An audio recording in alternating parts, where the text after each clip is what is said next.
Good morning students, Doon online classes में आपका हार्दिक स्वागत है। आज हम डिस्कस करेंगे फिजिक्स का नेक्स्ट पार्ट, जिसके अंदर हम डिस्कस करेंगे electric cell, electromotive force, internal resistance और टर्मिनल वोल्टेज। इससे पहले भी हमने 2 वीडियोस प्रोवाइड की हैं फिजिक्स के ही रिलेटेड, इसी टॉपिक से रिलेटेड। तो जिन्होंने इन वीडियोस को नहीं देखा है वो हमारी प्लेलिस्ट में जाकर के देख सकते हैं, या फिर इसका लिंक आपको डिस्क्रिप्शन बॉक्स में मिल जाएगा, आप वहां से भी जाकर देख सकते हैं। तो चलिए आज स्टार्ट करते हैं न्यू पार्ट इलेक्ट्रिक। देखिए इलेक्ट्रिक सेल क्या है इसको हम समझते हैं डायग्राम से, इसकी कैसी स्ट्रक्चर है, फिर उसके बाद हम देखेंगे इसकी डेफिनेशन। तो सबसे पहले इसकी स्ट्रक्चर की बात करते हैं कि इसके अंदर क्या क्या होता है। देखिए इलेक्ट्रिक सेल के अंदर जो है एक इलेक्ट्रोलाइटिक सॉल्यूशन के अंदर 2 मेटालिक इलेक्ट्रोड्स सिचुएटेड होते हैं। तो मेटल के इलेक्ट्रोड हो सकते हैं और उनसे कनेक्टेड एक्सटर्नली उनसे क्या है एक बाहर रेजिस्टेंस क्रिएट किया जा सकता जो है वो लगा होता है। ये रेजिस्टेंस कुछ भी हो सकता है, आपका बल्ब हो सकता है, कोई इलेक्ट्रॉनिक डिवाइस हो सकती है, कोई स्विच हो सकता है, कुछ भी हो सकता है। तो ये क्या है एक एक्सटर्नल पार्ट है अपना सर्किट का या सेल का, ये external part of the circuit है। अगर इंटरनल पार्ट की बात करी जाए तो इसके अंदर 2 इलेक्ट्रोड होंगे, एक एनोड होगा और एक कैथोड होगा। एनोड वो होगा जिसके ऊपर नेगेटिव आयंस या इलेक्ट्रॉन्स जो हैं आपके डिपॉजिट होंगे, और जो कैथोड है उस पर हमारे पॉजिटिव आयंस जो हैं वो डिपॉजिट होंगे। इलेक्ट्रोलाइटिक सॉल्यूशन एक ऐसा सॉल्यूशन है जिसके अंदर एक ऐसा कंडक्टिंग सॉल्यूशन है जिसके अंदर की करंट का फ्लो हो सकता है या इलेक्ट्रॉन्स का फ्लो हो सकता है। उस सॉल्यूशन को हम क्या बोलते हैं, इलेक्ट्रोलाइटिक सॉल्यूशन बोलते हैं। तो अब हम बात करते हैं इसकी डेफिनेशन की कि इलेक्ट्रिक सेल की डेफिनेशन एक्चुअल में क्या है। तो इलेक्ट्रिक सेल जो है, electric cell is a device which convert chemical energy of the solution to the electrical energy. तो केमिकल एनर्जी को इलेक्ट्रिकल एनर्जी में ये कन्वर्ट करता है। एक चीज का ध्यान रखना, ये हमेशा सेल कभी भी चार्ज को प्रोड्यूस नहीं करता है, it do not produce charge, ये सिर्फ इलेक्ट्रॉन्स को मूव करवाता है सर्किट के अंदर। तो इसकी डेफिनेशन क्या होगी, electric cell maintains the potential difference in the circuit by providing electrons movement. देखिए अब हम इलेक्ट्रोमोटिव फोर्स के ऊपर आ गए हैं और इलेक्ट्रोमोटिव फोर्स हम स्टार्ट करते हैं। इलेक्ट्रोमोटिव फोर्स को समझने के लिए सबसे पहले हम इस डायग्राम को समझते हैं कि इस डायग्राम में क्या है। देखिए इस डायग्राम में एक इलेक्ट्रोलाइटिक सॉल्यूशन के अंदर 2 प्लेट रखी हुई है। एक प्लेट को एनोड बोलेंगे, दोनों ही मेटेलिक प्लेट है, एक प्लेट कैथोड है। एक पे नेगेटिव चार्ज है और पॉजिटिव चार्ज, एक पे क्या है पॉजिटिव चार्ज है। देखिए बाहर एक एक्सटर्नल रेजिस्टेंस जुड़ा हुआ है, एक्सटर्नल रेजिस्टेंस के अंदर करंट फ्लो होगा। देखिए अब ईएमएफ क्या है, ईएमएफ को बोलते हैं फुल फॉर्म है इलेक्ट्रोमोटिव फोर्स। एक्चुअल में ये फोर्स नहीं है, मिसकंसेप्शन है। एक्चुअल में ये क्या है, एक पोटेंशियल डिफरेंस है। तो देखिए कैसे इस तरह वर्क करता है, इलेक्ट्रॉन हमेशा मूव करते हैं करंट की अपोजिट डायरेक्शन के अंदर।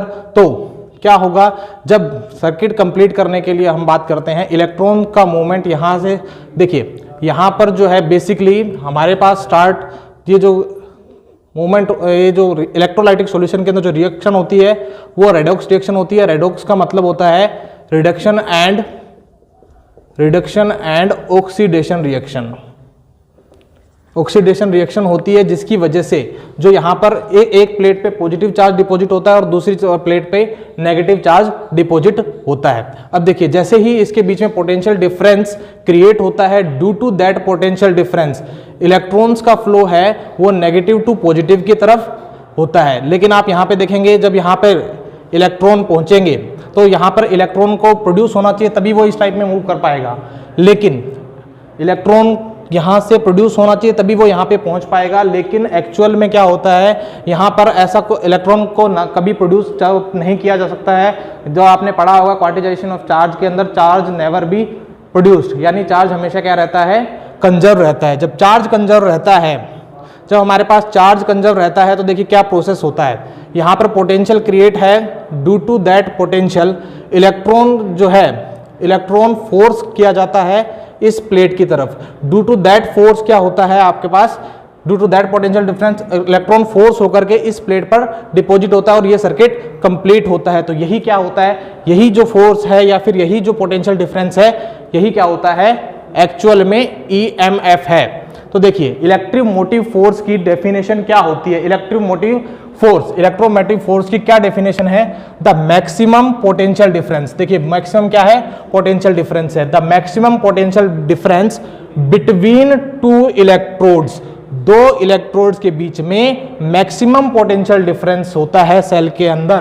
तो जब कब मैक्सिमम पोटेंशियल डिफरेंस, जब उसके अंदर से कोई भी करंट नहीं सप्लाई हो रहा हो या फिर कोई भी करंट उसमें से नहीं निकाला जा रहा हो। इसको समझने के लिए हम ये सर्किट बनाते हैं।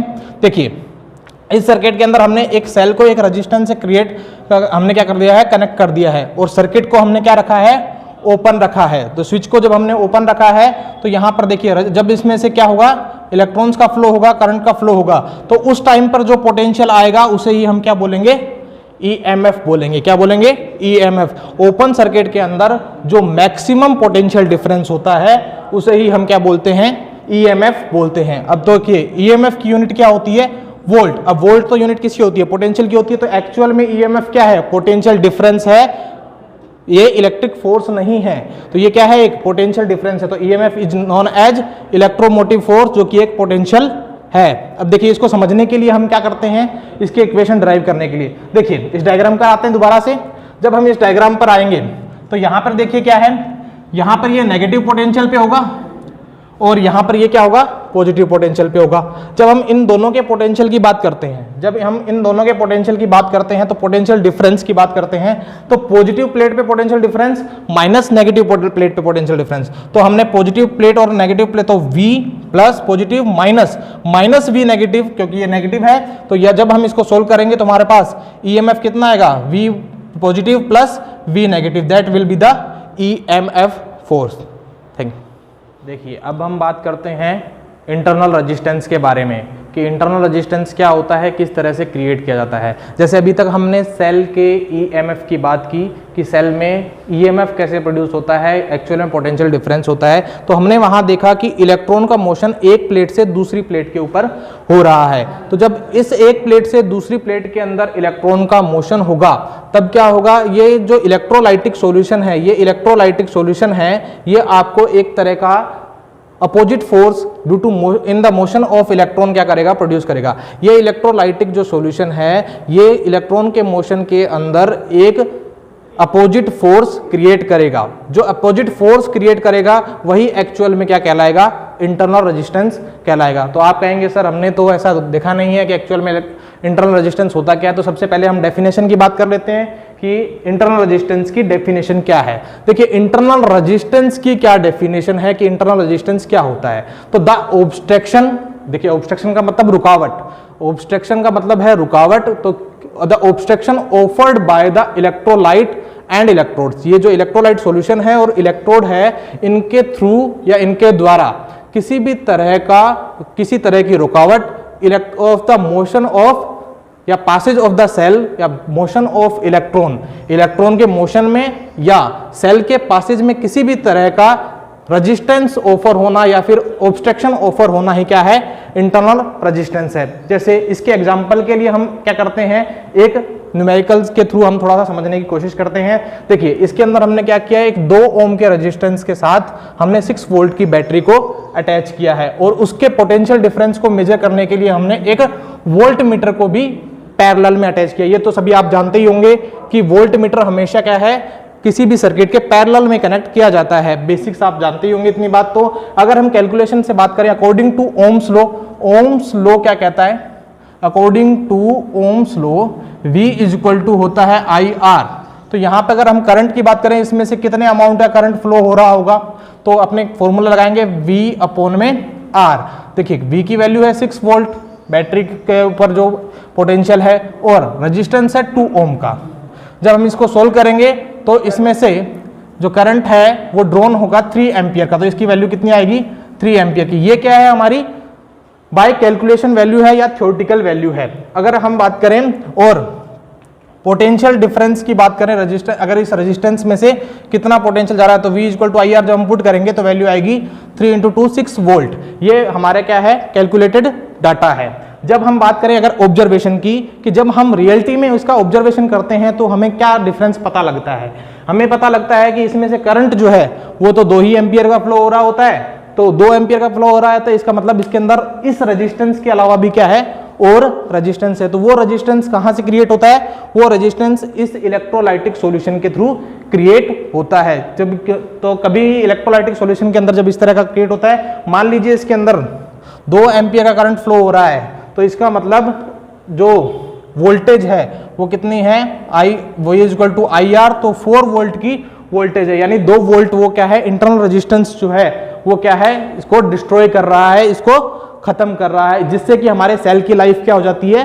डिक्रीज हो जाती है। तो कुछ टाइम बाद जो सेल है वो काम करना हमारा क्या कर देता है, बंद कर देता है। तो ये अगर यहां से हम इसको कैलकुलेट करें तो हमारे पास इंटरनल रेजिस्टेंस स्मॉल आर की वैल्यू क्या आती है, 1 ओम आ जाती है। जब हम इसको वापस ड्रॉ करेंगे तो हमारे पास एक्चुअल सर्किट ये होगा, यानी ये क्या है, इंटरनल रेजिस्टेंस जो है एक्चुअल में एक ऑब्स्ट्रक्शन है in the flow of electron inside the cell, कि सेल के अंदर जो है इलेक्ट्रॉन्स के अंदर क्या है, ऑब्स्ट्रक्शन। हमने अभी इंटरनल रेजिस्टेंस को देख लिया है। अब हम जिसमें हमने देखा इंटरनल रेजिस्टेंस हमेशा क्या होता है कि इलेक्ट्रोलाइटिक सॉल्यूशन के द्वारा ऑफर किया जाता है एक अपोजिट फोर्स। तो अभी अब यहाँ डिस्कस करेंगे नेक्स्ट टॉपिक, बहुत ही इंपॉर्टेंट, टर्मिनल वोल्टेज। देखिए टर्मिनल वोल्टेज जो एक्चुअल में होती है वो एक क्लोज सर्किट के लिए जाती है। जहाँ हमने ईएमएफ की बात की वहाँ पर हमने ईएमएफ जो है वो हमने एक ओपन सर्किट का लिया, जबकि अगर हम टर्मिनल वोल्टेज की बात करें तो एक क्लोज सर्किट के अंदर जब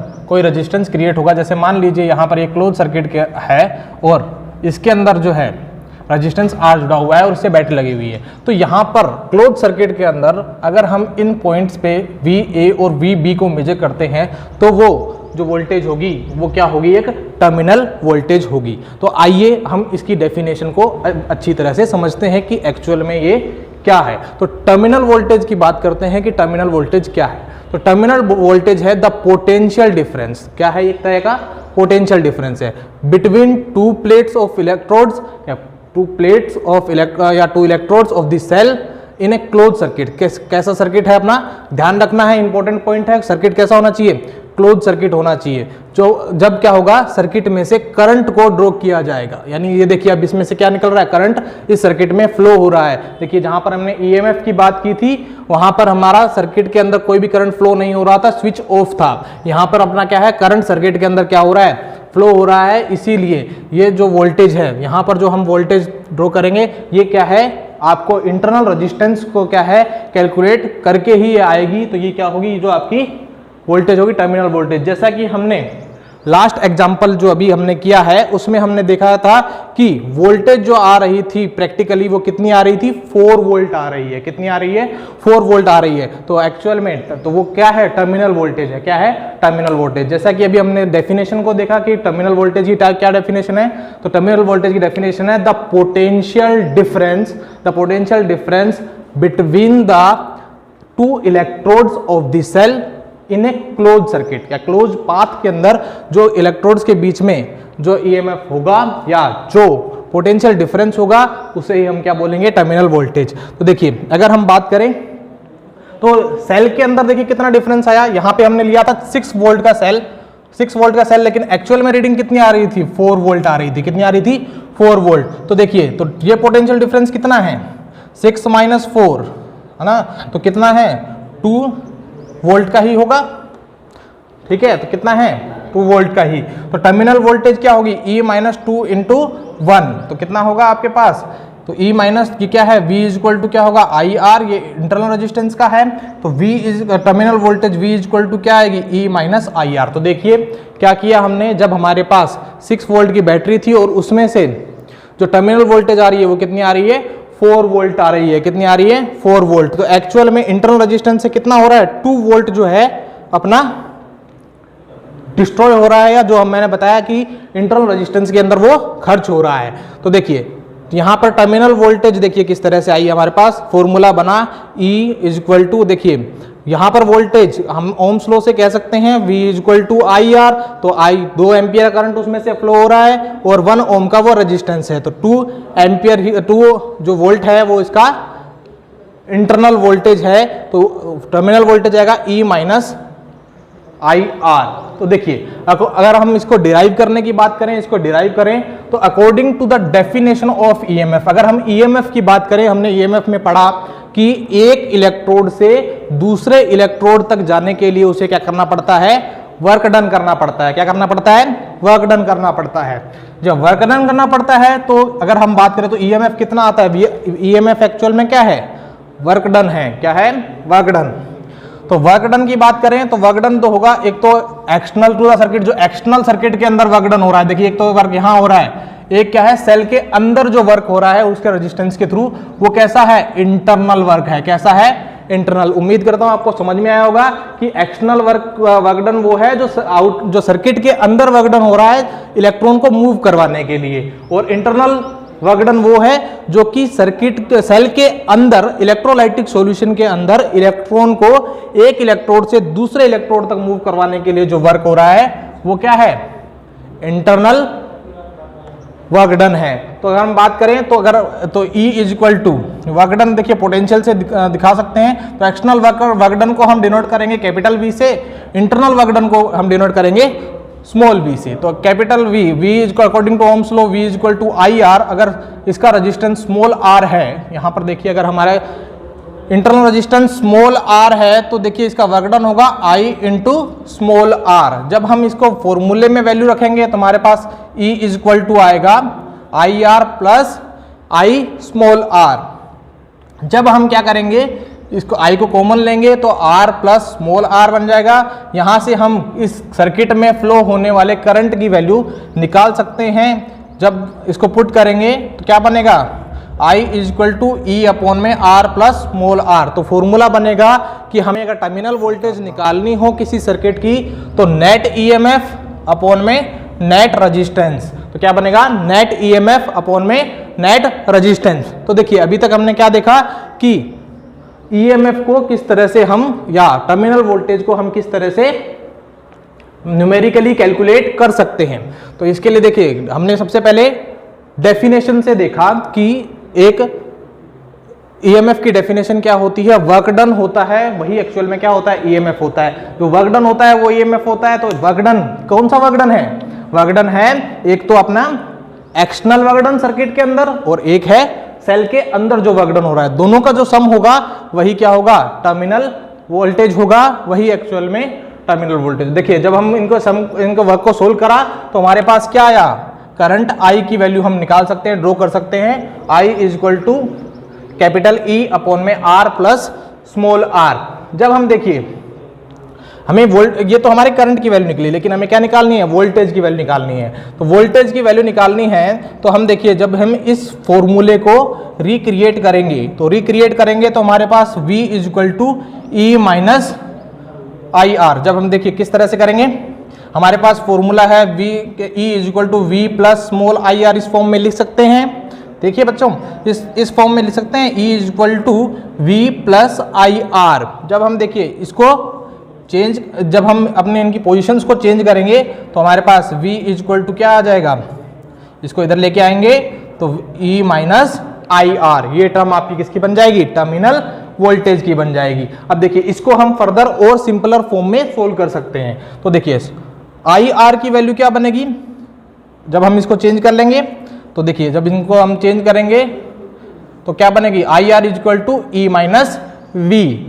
ठीक है, और आर इंटरनल रेजिस्टेंस, ये वैल्यू किसकी है, that will denote internal resistance. Internal resistance की वैल्यू क्या आएगी हमारे पास, ई माइनस वी अपॉन में आई। और हम जानते हैं ओम्स लॉ से V इज इक्वल टू क्या होता है, I R. V is equal to क्या होता है, आई आर। तो और I इज इक्वल टू क्या होता है, V अपॉन में R।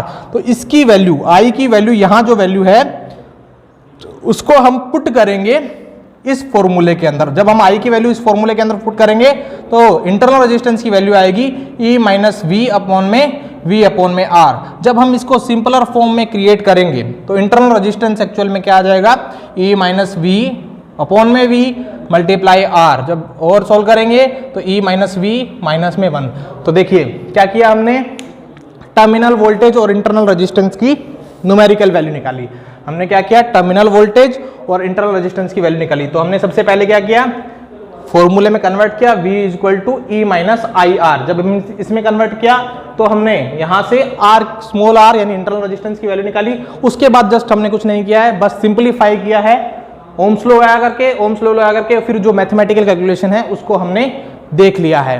तो देखिए हमने क्या देखा, इंटरनल रेजिस्टेंस को देखा, ईएमएफ ऑफ द सेल देखा और terminal voltage of the cell देखा और इलेक्ट्रिकल सेल के बारे में हमने पढ़ा। तो देखिए ये बहुत ही इंपॉर्टेंट है, किसी ना किसी एग्जाम में, कॉम्पिटिटिव एग्जाम में भी ये क्वेश्चन आते हैं, इनसे रिलेटेड इनके फॉर्मूला, छोटे छोटे न्यूमेरिकल, ठीक है, छोटी छोटी चीजें और छोटे छोटे कीवर्ड्स जो हैं वो आ सकते हैं। तो देखिए तो इसको टॉपिक को हमने देख लिया है अच्छी तरह से कि टर्मिनल वोल्टेज क्या है, क्या डेफिनेशन है और साथ में न्यूमेरिकल से भी हम उसको समझ चुके हैं, उसकी न्यूमेरिकली वैल्यू क्या आएगी। तो देखिए ये फॉर्मूला हमने याद रखना है, स्मॉल r इक्वल टू क्या होता है, E upon V minus 1 multiply R। Thanks for watching my video. अगर आपको ये वीडियो पसंद आती है तब आप इस वीडियो को लाइक करें, जितना हो सके उतना शेयर करें और अगर अभी तक आपने इस चैनल को सब्सक्राइब नहीं किया है तो चैनल को सब्सक्राइब करें और साथ में बेल आइकन को भी प्रेस करें ताकि आपको आने वाले वीडियोज़ के नोटिफिकेशन भी मिलते रहें। Thank you very much.